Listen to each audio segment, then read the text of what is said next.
Heitor ignorou vários humores duvidosos, puro preconceito. Viado como saudação, isso não tinha jeito.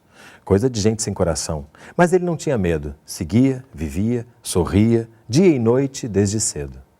Heitor intrigou vários pretos, brancos, amarelos, vermelhos, azuis. Não sucumbiu ao preconceito que lhe rasgava a alma, feito os 3 pregos a Jesus. Heitor insistiu, vivaz. Foi à igreja, ao médico, percorreu o mundo inteiro para entender-se e entender. Não era um vírus que o matava, mas homofobia, ignorância, violência. Eram pessoas de sua convivência, às vezes do seu próprio sangue. Poesia de Guilherme Ramos, do livro Tente Entender o que Tento Dizer, Poesia e HIV/AIDS, que é o livro do Ciência e Letras de hoje, um programa resultado da parceria entre o Canal Saúde e a editora Fiocruz.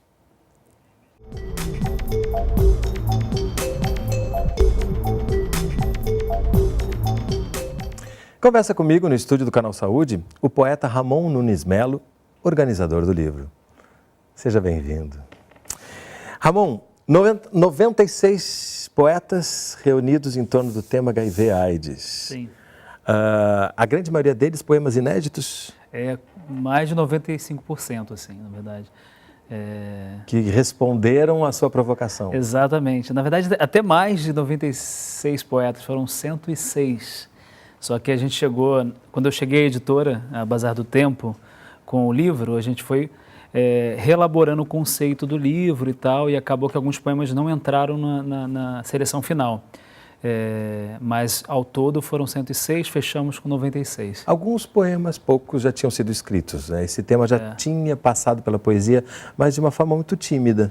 Exatamente, assim, eu poderia, por exemplo, citar algumas pessoas que já abordavam a questão do HIV e da AIDS na literatura, né? Assim, no caso da poesia, a gente tem o Ítalo Morricone, que talvez seja a voz que mais tenha se manifestado, né, desde o surgimento da epidemia, dos anos 80 para cá. Então tem ele, tem o Guilherme Zarvos, tem o Antônio Carlos Sequim, tem o Nelson Ascher. Então são poetas que acompanharam, né, o surgimento da epidemia e de uma certa forma transformaram isso em poema, quiseram entender essa questão através da linguagem. Assim, na poesia, isso é muito raro, de fato, né? Assim, se você for olhar para a prosa, há uma representação maior, né? Assim, inclusive há estudos sobre isso, assim, tipo... E aí não tem como não começar falando de Caio Fernando Abreu, de onde vem, inclusive, o título Tente Entender o que Tento Dizer. Exato. É fundamental a importância do Caio para a literatura brasileira em geral, mas sobretudo sobre esse tema, né? Com certeza, assim, porque é engraçado, porque o Caio, muito antes da soropositividade dele ser aberta publicamente, que no caso do título do livro, é um trecho da Carta para Além dos Muros, né? Que ele trabalhava no Estadão, escrevendo crônicas, e no momento que ele adoeceu, ele começou a elaborar de que forma ele abriria a questão e ele publica essas cartas. Então aí é um trecho de uma das cartas, né? Então eu peguei essa frase, né? Tente entender o que tento dizer, que traz um sentido de alteridade, né? De se colocar no lugar do outro. Pedi autorização à família, né? A irmã do Caio, a Cláudia, através da Lúcia Riff, que é a agente da família, dos direitos do Caio, e eles autorizaram a utilizar o título e a epígrafe, né? Eu utilizei a epígrafe também. Mas você estava falando que ele, mesmo antes de descobrir a própria soropositividade, ele já trazia essa questão. Exatamente. O Pela Noite é uma das novelas onde isso aparece, apesar de que não aparecia ainda com muita... Exato, né? É o que você está falando, assim, o Caio, ele, assim, embora a questão seja explícita em determinado momento no final da vida, né, assim, quando ele adoece, anteriormente ele vem acompanhando. Imagina, amigos dele estavam adoecendo, morrendo, e ele vinha retratando isso nos contos, nas histórias, nas peças de teatro, né? Então você vê essa questão. Talvez da literatura brasileira, como o próprio Marcelo Secom Bressa, que é a maior referência do estudo da literatura e da HIV/AIDS, que inclusive que estuda bastante a questão do Caio, ele mostra que entre todos os autores que representavam essa questão naquele momento, aí a gente pode citar João Silvério Trevisan, Bernardo Carvalho, Silviano Santiago, que são prosadores, né, que trazem a questão de maneira... Herbert Daniel, cada um ao seu modo, né, alguns de maneira mais explícita, outros de maneira mais ensaística, mas sempre através da prosa. O Caio, ele tinha prosa, mas ao mesmo tempo a poesia estava presente ali, porque ele colocava a questão de uma maneira muito elíptica, né? Assim, não era uma coisa assim, está aqui, está rondando, você nunca sabe exatamente o que tinha que um pouco a ver com o sentimento mesmo daquela época, exatamente, né? Eu lembro bem disso, eu sou dessa época. A dificuldade de se falar, né? De se falar sobre um tema. Por isso, tente entender o que tento dizer, porque não era uma coisa... Hoje em dia temos questões em relação a isso, então tínhamos muitas mais, né? Com certeza, com certeza. Eu acho que, assim, o Caio, ele colocou o assunto ali, né? De maneira muito contundente na literatura. E tanto que ele é uma referência para qualquer pessoa que vai estudar o tema, né? Você acaba caindo nas obras do Caio. Como eu caí. E como você falou no Silviano Santiago, né? Que é um escritor de primeira grandeza, já há muito tempo nos presenteando com a obra dele, que ele abre o livro com um poema chamado Sim. Chama assim, né? Não há por que esquecê-la, embora sua chegada seja iminente. Cata-se a vida a cada dia, ela é a cada dia. Não me sacrifico, inquieto-me. Sorrio como empalideci na tarde em que soube de supetão da sua chegada iminente. Às vezes me deito de costas para o teto do quarto, braços estendidos transbordam a largura da cama. Abrem o corpo em cruz, aguardo a iminência, como se ela acontecesse já. Já. Observo-me. Sou eu não sendo eu. Tenho sido sem ter sido. Tento ser sem ter sido. Não somos todos? Tudo saber e nada conhecer. Em céu de brigadeiro, o avião do corpo se desgovernou num átimo de segundo. Felicidade. Pergunto à vida se ainda faz sentido lhe emprestar sentido. Responde-me que sim. Sim. E ele abre com uma forma de ver a sua proposta de escrever sobre o HIV/AIDS, falando de vida, falando de felicidade. E isso é muito importante. Isso é emocionante, né? Porque Silviano, além de um grande autor, né? Um grande poeta, ele publica pouco poesia, mas ele falar desse tema é muito importante, porque ele tem 81 anos. Então, é uma pessoa que vivenciou antes, durante o auge da epidemia e o momento atual, né? Então, isso é lindo, né? O olhar de uma pessoa que fala assim, olha, eu poderia falar de qualquer coisa, mas eu vou afirmar a vida. Eu começo com uma palavra que é positiva, né? Sim. Então, isso é muito bonito. Ele deitado, sabendo da existência dessa questão e reafirmando a vida, assim. Eu fiquei muito feliz, assim, quando ele enviou o poema, porque eu insisti muito para ele, assim. Muitos poetas, assim, eu fiz um anúncio no Facebook, convocando quem tivesse interesse, recebi muitos poemas e alguns eu escrevi diretamente, como foi o caso do Silviano, liguei, falei, Silviano, escreve um poema e tal. Cada vez que eu encontrava com ele em algum lugar, eu falava, um dia ele me encaminhou, eu fiquei muito emocionado, muito grato, porque é isso, né, assim, você comentou isso no início, de fato são poemas inéditos, então assim, cada poeta de geração diferente, de sorologias diversas, que eu também não perguntei a sorologia de cada pessoa, porque eu acredito que independente da sorologia é um tema que interessa a todos, né, que perpassa a vida de todos, de maneira direta ou indireta. E todos somos afetados pela epidemia, eu acho que essa postura é importante, né? Você pode não estar infectado, mas você está afetado por ela. Com certeza. Né? Então, sejamos todos sempre ativistas dessa Exatamente, causa, né? é assim. O livro, para mim, é um pensamento que eu acredito, assim, na verdade, que a gente deve conversar, falar abertamente sobre HIV, né? Eu estou HIV positivo desde 2012, 2015 resolvi abrir publicamente a questão e venho pensando de que forma que eu poderia falar sobre isso, né? Para mim veio através da poesia. Eu acho que eu consegui entender que o vírus pode vir através da linguagem. Eu acredito que a linguagem é o verdadeiro vírus. A forma como falamos sobre a questão, sobre o HIV, sobre a AIDS, é a maneira que nós fazemos para ressignificar essa questão, né? Isso pode ser um papo ou pode ser através da poesia, da prosa. E vivemos a era pós-coquetel, né? Você se refere a ela aqui, também tem Danilo Rodrigues Melo, João Camilo Pena, escreveram sobre literatura HIV/AIDS, reflexões sobre a era pós-coquetel, que vive um outro momento com a relação tanto com o vírus quanto com a doença, que são coisas diferentes. Exatamente. Né? Sempre é bom a gente lembrar disso.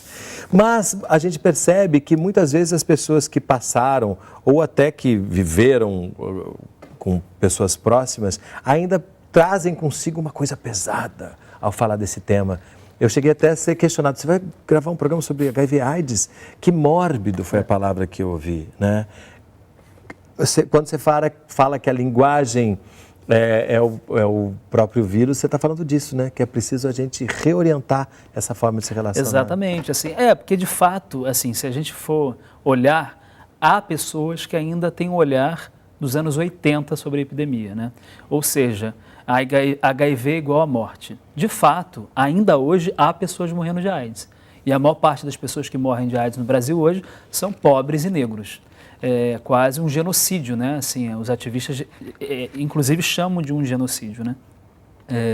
Então, assim, óbvio que há a morte e é lamentável, a gente tem que trabalhar para que isso não aconteça, para que todos tenham direitos iguais de sobreviver, de viver, né, com dignidade. Mas o olhar sobre a questão, ele vai se modificando ao longo do tempo. Então, o olhar sobre HIV nos anos 80, nos anos 90 é diferente do que tem hoje. Então, assim, esse termo literatura pós-coquetel, que o João e o Danilo abordaram num texto, que parte, na verdade, do Alexandre Nunes de Souza, que é um professor da UFBA, que cunhou esse termo, literatura pós-coquetel, inspirado no termo era pós-coquetel, que é o seguinte: a partir da introdução da medicação antirretroviral, de todos os métodos de contracepção da questão do vírus, dá uma qualidade de vida à pessoa e ela consegue se expressar de forma diferente. Então, não somente mais o pânico e medo que a gente enxerga na literatura do Caio e dos autores dos anos 80 e 90. Então, a gente passa a enxergar relações soro-discordantes, relação com o próprio corpo, com o tempo, com a medicação, com o tempo de tomar os remédios, da sexualidade, de uma série de questões. O livro, por exemplo, ele está dividido, a organização, em 3 partes. A primeira é a linguagem, ou seja, a forma que conseguimos falar sobre isso na poesia. A memória, ou seja, muitos poetas que fizeram poemas lindos, inclusive a Viane Mosé, Elisa Lucinda, Rafael Iotti, fizeram poemas, Anita Costa Maluf, sobre pessoas que morreram de AIDS.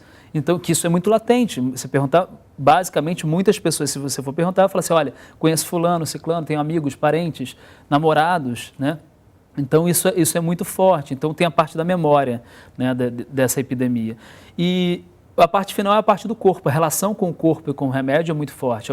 É um vírus que ele vai falecendo, né, assim, a força da imunidade do corpo humano.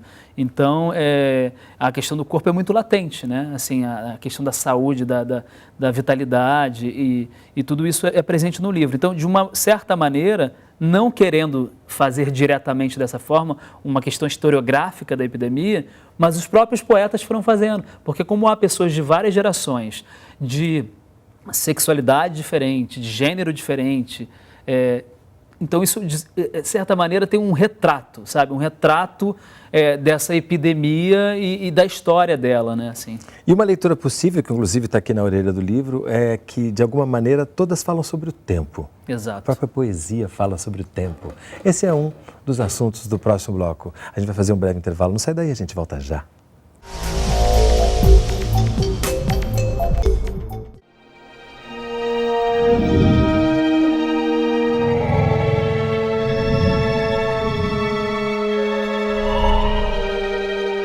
TVU, Canal Universitário de Fortaleza.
Ciência e Letras está de volta conversando sobre o livro Tente Entender o que Tento Dizer.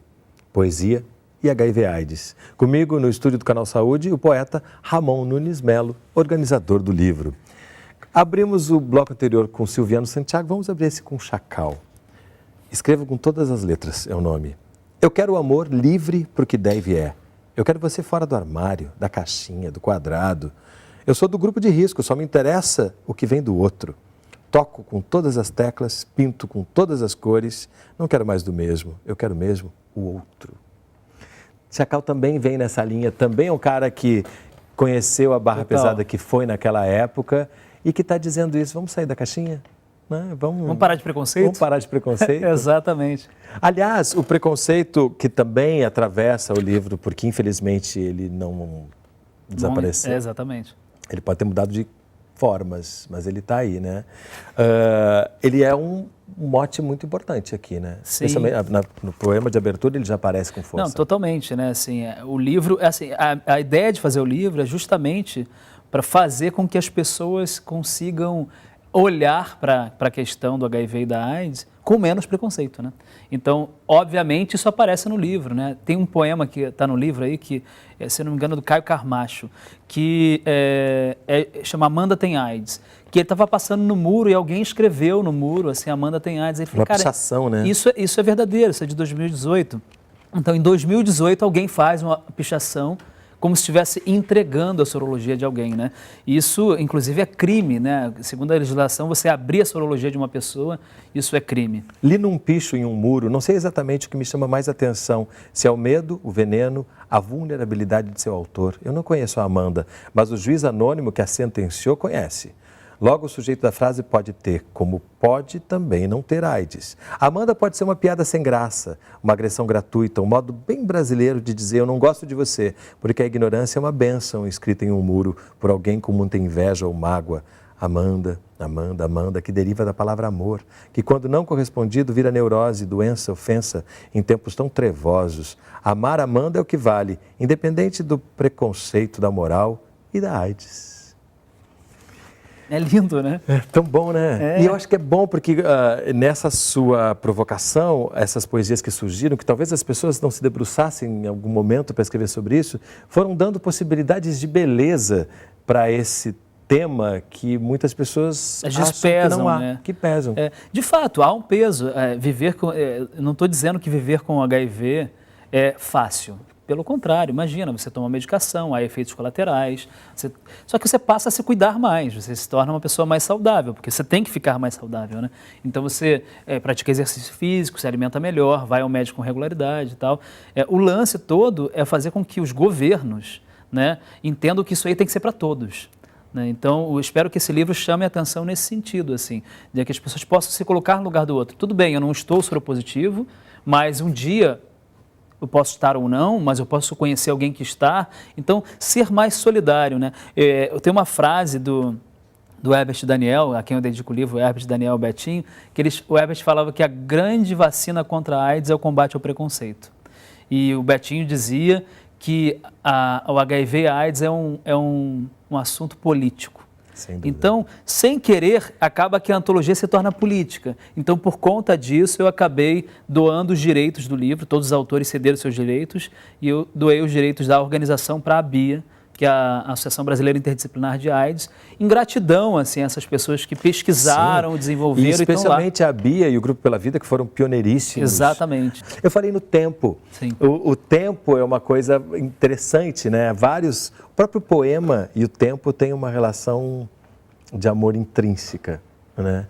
Mas há uma percepção que é alterada em algum momento quando você recebe o impacto da soropositividade? Eu acho que sim, com certeza, na verdade, com certeza. Eu acredito que a poesia, como você estava falando, o poema, né, ele consegue, na verdade, tirar as barreiras do tempo, né? Então, passado, presente e futuro se confundem, né, de maneira intencional pelo poeta. Então, ele consegue falar da epidemia nos anos 80, trazer para hoje e colocar no passado, no presente, misturar isso e fazer algo que nos causa um estranhamento, né? Eu acho que uma grande...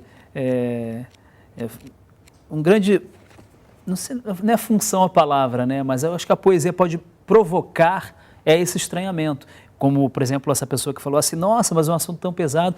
Só que, não, eu falo, não pode ser pesado, mas pode não ser, porque também tem a ver com o olhar. Então, nesse tempo de hoje, estamos em 2018, tem mais de 30 anos da epidemia, podemos ter um olhar diferente para a HIV e AIDS. A questão toda, quando você fala da linguagem, é justamente modificar esses olhares, né? Assim, de olhar para uma epidemia como o HIV e AIDS, não como uma condição de que muitas vezes tem um olhar muito religioso, de uma condenação, mas não como um flagelo da humanidade. A humanidade está sofrendo com essa questão.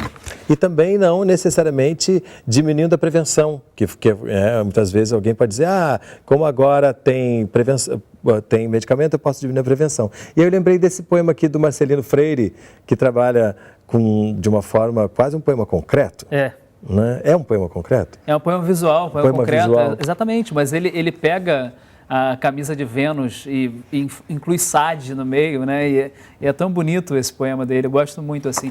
Tem outros poemas visuais dentro do livro, tem o André Valias, por exemplo, que pega o genoma do HIV e vai transformando num poema visual, que eu acho fantástico. Tem o Ayrton Alves também, que faz uma palavra cruzada com HIV. E tem o Victor Ehringer, que é um poeta amigo queridíssimo, que faleceu recentemente, que eu conheci na literatura, né? E ele está com um poema no livro também. Angústia? Angústia, exatamente. É um poema que é um poema visual. Gostos são gostos, né? Os poemas são incríveis, mas tem alguns que tocam a gente, vai saber por quê, porque o poema também não explica isso, né? Angélica Freitas, você levou um policial militar para a tua casa e a farda jogada de qualquer jeito sobre o abajur queimou em círculos. Por que me lembro disso quase 30 anos depois? Porque é engraçado, a gente ri o tempo todo. E aquela história de passar no banheiro da praça, um dia eu fui e vi afinal a tua cara de felicidade ao entrar no recinto, muito alerta. Você era uma antena, um olho na interlocutora, outro no transeunte. Era uma cidade com tão poucas possibilidades que toda essa atividade me parecia fascinante. Aventuras numa época em que o município significava o fim do mundo.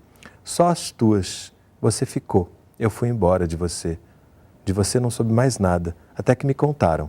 Quando volto e passo na frente da tua casa, um apartamento térreo de esquina perto do centro, me pergunto se naquela época você já sabia, mas a pergunta é ociosa. E me lembro do brilho nos teus olhos. Não sei se é porque eu sou de uma cidade pequena, né? E você já vai fazendo as suas relações com as poesias. E ela é uma que faz uma homenagem, né? Você falou Angélica. Que a linguagem, a memória, né? Homenageando essas pessoas que nos deixaram por causa da AIDS. Quando eu falei da memória, eu falei do Rafael Iotti, por exemplo, ele fez um poema para o Leonilson, que essa imagem de capa é uma obra do Leonilson. Eu fiquei muito feliz, assim, porque o Instituto Leonilson permitiu que a gente utilizasse a obra na capa, utilizando o título em cima, que é uma coisa rara deles autorizarem, então a gente... Porque de alguma forma você mexeu na obra, Exatamente. Né? Aqui pequeno a gente tem a obra. Exato. Dá para mostrar também, para mostrar qual foi o trabalho que foi feito sobre a obra para chegar na capa, né? E o projeto gráfico todo foi desenvolvido pelo Omar Salomão, que é poeta também, tem um poema visual no livro. Assim. E aí, por exemplo, o livro que abriu, o poema que abriu o programa, ouvindo talvez a gente não entenda, mas as letras HIV, elas estão dançando ao longo desse livro, trazendo milhares de possibilidades poéticas, né? No de abertura também, todo o início de verso ele fala, Heitor ignorou vários, HIV, né? Heitor intrigou vários. E depois ele fala, o que matava homofobia, ignorância, violência, que também são palavras que começam com HIV. Isso é muito interessante ver, né? Como que as pessoas foram se apropriando de vários aspectos, inclusive a própria sigla, para criar. Exatamente. Né? Tem a Flávia Muniz Cirilo também, que tem um poema que fala, pega a questão do HIV também e vai brincando com essa palavra. Eu percebi esse soro positivo, é esse o dela? Eu não vou lembrar agora de cabeça. Porque isso é uma coisa que eu queria também te perguntar, né? Pensando no vírus como linguagem, pensando de como que a gente pode eleger falar sobre a barra pesada ou sobre tudo que foi se aprendendo ao longo da epidemia, esse momento de ir buscar o teste, ou até tem um poema bárbaro que fala que quando te ligam para você refazer o do teste. Domingos Guimarães. Isso também, a gente também está apostando que esses momentos possam ser encarados com mais naturalidade também. Né? Exatamente. Eu acho que a poesia, né, quando ela traz uma situação relacionada ao HIV, coloca no papel, transforma num poema de fato, o poeta pega e transforma a situação num poema, ele está dizendo para o leitor, né, assim, as coisas elas não precisam ser banalizadas. Né? A gente precisa tratar o HIV como se fosse uma questão pequenininha. Sim, é algo sério que temos que tratar com o devido respeito e com políticas públicas. Mas a gente pode falar com naturalidade, seja na literatura, ou seja em casa, na escola, com nossos amigos no bar, sem tanto pudor, sem medo de falar. Falar. Né? Desmistificar falando, né? Uma mulher carrega um envelope na mão como quem acalenta cuidadosamente uma ogiva macia, perigosa como uma onça, quase domesticada. Uma mulher assintomática com uma dúvida prodigiosa, atenta ao menor sinal do que nos instantes seguintes seu destino haverá de se bifurcar. Uma mulher assintomática ainda assim com uma dúvida sobre o espectro de variância entre dois signos, positivo ou negativo, entre a fenomenologia do verbo testar e a brutalidade do verbo reagir. Segue, mas eu acho tão poderoso esse início que eu digo, né? Rita Isadora Pessoa, aqui do Rio de Janeiro, né? E isso é interessante, você tem pessoas de várias regiões do Brasil. De várias gerações diferentes, isso é muito legal, porque tem poetas aí que não tem livro publicado, ou tem um livro que é uma antologia, ou não tem livro mesmo, então várias regiões do Brasil, então a internet permite isso, né? Há alguns anos trabalho com literatura, então conhecendo poetas de vários lugares, e aí você mostra essa também diversidade da literatura brasileira, né? Que é tão bela e tão pouco, eu acho que lida, acho que até conhecida fica, mas pouco lida. Então, assim, a gente ler mais a literatura, né? Esse é mais um efeito colateral do seu livro, né? A gente entra em contato com esses poetas Brasil afora e isso é muito bom. Parabéns! Que esse livro siga. Temos aqui os seus outros livros, mas um dia a gente faz um programa só sobre você como poeta e um outro sobre a Dalgisa Neri, sim. Que você vem trabalhando ao longo do tempo. Tá ok. Parabéns e obrigado pela presença aqui conosco. O programa Ciência e Letras é resultado de uma parceria entre o Canal Saúde e a Editora Fiocruz. Se você quiser entrar em contato conosco, mandar sua crítica ou sugestão de leitura, nosso endereço eletrônico é canalsaude.fiocruz.br. Ou então, acesse a nossa página no Facebook. A gente se vê no próximo programa. Até lá! Para entrar em contato com a Editora Fiocruz, acesse www.fiocruz.br/editora ou ligue para 21 3882 9007.